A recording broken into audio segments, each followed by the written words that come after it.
वाला क्या दिग्विजय सिंह बड़ी भूमिका में दिखाई पड़ सकते हैं बीजेपी के अंदर, क्योंकि अशोक जो मोहन यादव है मुख्यमंत्री से लेकर कई नेताओं ने बीजेपी के जो मध्य प्रदेश में चाहे कैलाश विजयवर्गीय हैं उन सब ने न सिर्फ तारीफ की है बल्कि बीजेपी में आने का उनको न्योता भी दी। मध्य प्रदेश की सियासत में वैसे तो भारतीय जनता पार्टी की सरकार मजबूत बहुमत के साथ आगे बढ़ रही है, विकास कार्य कर रही है, लेकिन अगर इस कारवां में कुछ और चेहरे जुड़ते हैं तो भविष्य के लिए फायदे का ही सौदा साबित होगा।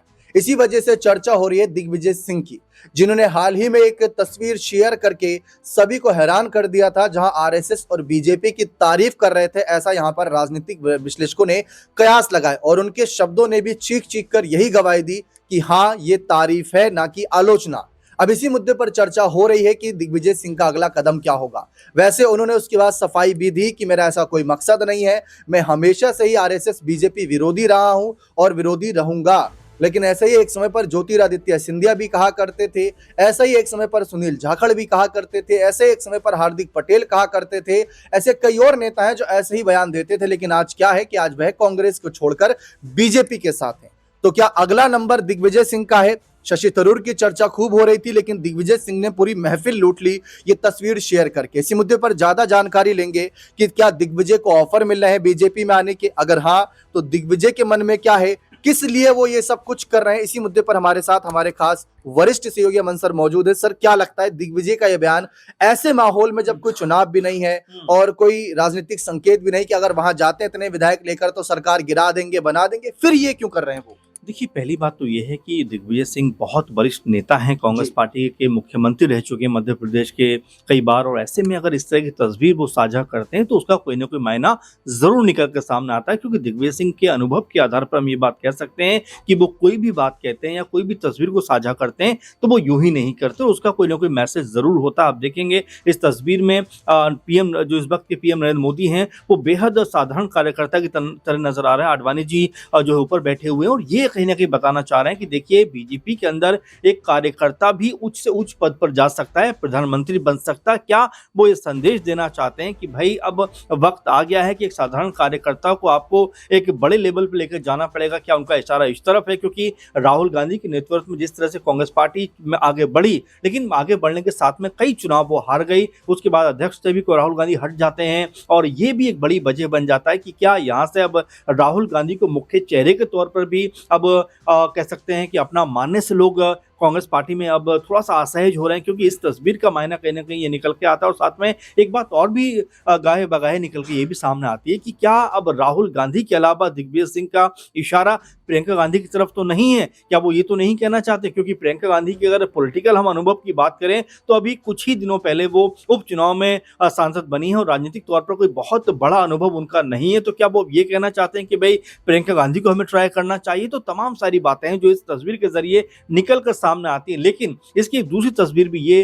दिखाई पड़ती है कि राज्यसभा की जो वो मेंबर हैं, अप्रैल में उनकी ये कार्यकाल खत्म हो रहा है और ये भी कहा जा रहा है कि एकमात्र सीट पे कांग्रेस पार्टी किसी भी कह सकते हैं चेहरे को राज्यसभा भेज सकती है। ऐसे में इस एक सीट के लिए भी कई सारे दावेदार हैं। कमलनाथ का नाम सामने आता है, जीतू पटवारी का नाम सामने आता है, खुद दिग्विजय सिंह का नाम सामने आता है। यानी 4 से 5 ऐसे चेहरे बताए जा रहे हैं जिनके ऊपर लगातार विचार विमर्श किया जा रहा है। और इस तरह की तस्वीर को साझा करने का मतलब कहीं ये तो नहीं है कि वो बीजेपी के जरिए अब राज्यसभा में जाने का प्रयास कर रहे हो। हालांकि ये सिर्फ कयास की बात है, क्योंकि दिग्विजय सिंह ने ये भी कह दिया कि भाई मेरी ऐसी कोई मंशा नहीं है। बीजेपी का मैं हमेशा से उनकी जो विचारधारा रही है, आरएसएस की जो विचारधारा रही है, मैं कभी समर्थक नहीं रहा हूं, आलोचक रहा हूं। ऐसे में ये बात कहना कि मैं बीजेपी में शामिल होऊंगा निराधार है, गलत है। लेकिन जो बातें आपने कही कुछ समय पहले कि भाई चाहे सिंधिया की बात कर लें, जो सिंधिया की बात कर लें, हार्दिक पटेल की बात कर लें, तमाम सारे मिलिंद देवड़ा की बात कर लें, ऐसे बहुत बड़े बड़े चेहरे कांग्रेस पार्टी के जो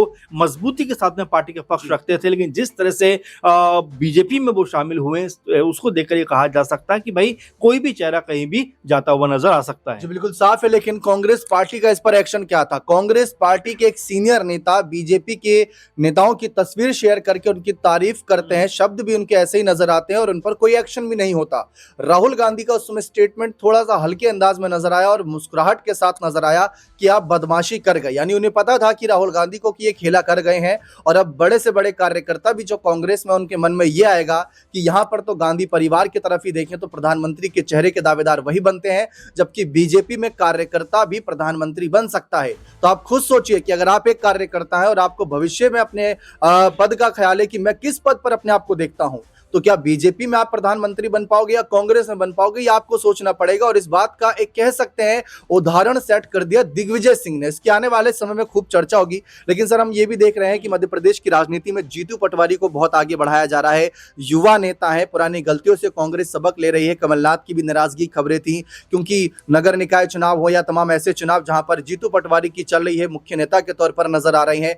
सिंधिया को कभी यह जिम्मेदारी दी जानी चाहिए थी या उनको मुख्यमंत्री बनाया जाना चाहिए था, क्योंकि सिंधिया भी जब बीजेपी में गए थे तो उनको भी राज्यसभा की ही कुर्सी दी गई थी।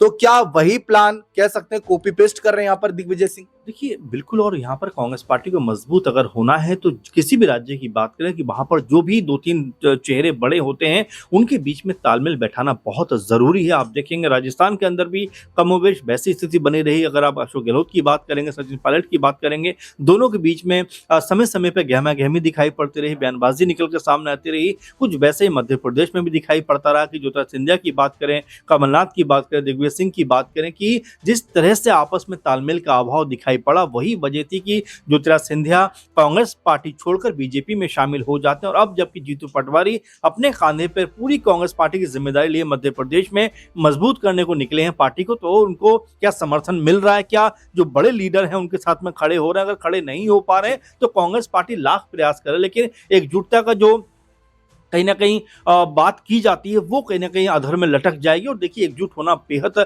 जरूरी है। बीजेपी के अंदर भी ऐसा नहीं है कि मनमुटाव नहीं होते हैं। कई दफा आप देखेंगे आपस में कई तरह की खबरें सामने आती हैं। बीजेपी में कुछ दिनों पहले आपने देखा कि ब्राह्मण जो विधायक थे उनकी मीटिंग हुई, उसको लेकर पार्टी ने उनको डांट दिया, सबने उनकी बात मानी। तो ये कांग्रेस पार्टी में जो कल्चर है वो थोड़ा सा ऐसे डिफरेंट नजर आता है कि अगर आप गलती करते हैं और पार्टी आला कमान अगर आपको टोकता है तो आप तुरंत पाला बदल कर किसी दूसरे पाले में पहुंच जाते। तो क्या दिग्विजय सिंह भी यही कुछ करते हुए नजर आ रहे हैं कि जिस तरह से तस्वीर साझा करके वो ये बताना चाहते हैं कि भाई बीजेपी का कल्चर ज्यादा बेहतर है या बीजेपी का जो संगठन है वो ज्यादा अहमियत रखता है इस लिहाज से कि भाई उनका छोटे से छोटा कार्यकर्ता भी बड़े से बड़े पद पर पहुंच सकता है। तो ये तमाम सारी बातें इस तरफ इशारा जरूर कर रहे हैं कि क्या अब मध्य प्रदेश की राजनीति में कोई बड़ा परिवर्तन भी होने वाला? क्या दिग्विजय सिंह बड़ी भूमिका में दिखाई पड़ सकते हैं बीजेपी के अंदर? क्योंकि अशोक जो मोहन यादव है, मुख्यमंत्री से लेकर कई नेताओं ने बीजेपी के जो मध्य प्रदेश में चाहे कैलाश विजयवर्गीय हैं, उन सब ने न सिर्फ तारीफ की है बल्कि बीजेपी में आने का उनको न्योता भी दिया है। बिल्कुल, न्योता तो मिल चुका है, लेकिन पद की क्या गरिमा रहेगी? किस पद के लिए उनको बुलाया जा रहा है? क्या सिर्फ एक कार्यकर्ता की हैसियत से बुलाया जा रहा है कि आइए पहले हमारे साथ जुड़िए, आप भी कार्यकर्ता बनिए, क्या पता आप भी प्रधानमंत्री बन जाएं? लेकिन उस उम्र के पड़ाव पर अब दिग्विजय सिंह नहीं है। तो ये सोचने वाली बात है कि दिग्विजय सिंह के इस बयान की क्या राजनीतिक मायने थे? क्या सचमुच राज्यसभा कुर्सी पाने के लिए ये सब उनका प्रेशर पॉलिटिक्स है, या सचमुच उन्होंने बीजेपी में जाने का मन बना लिया? ये देखना बेहद दिलचस्प रहेगा। बने रहे चैनल के साथ, बहुत बहुत शुक्रिया।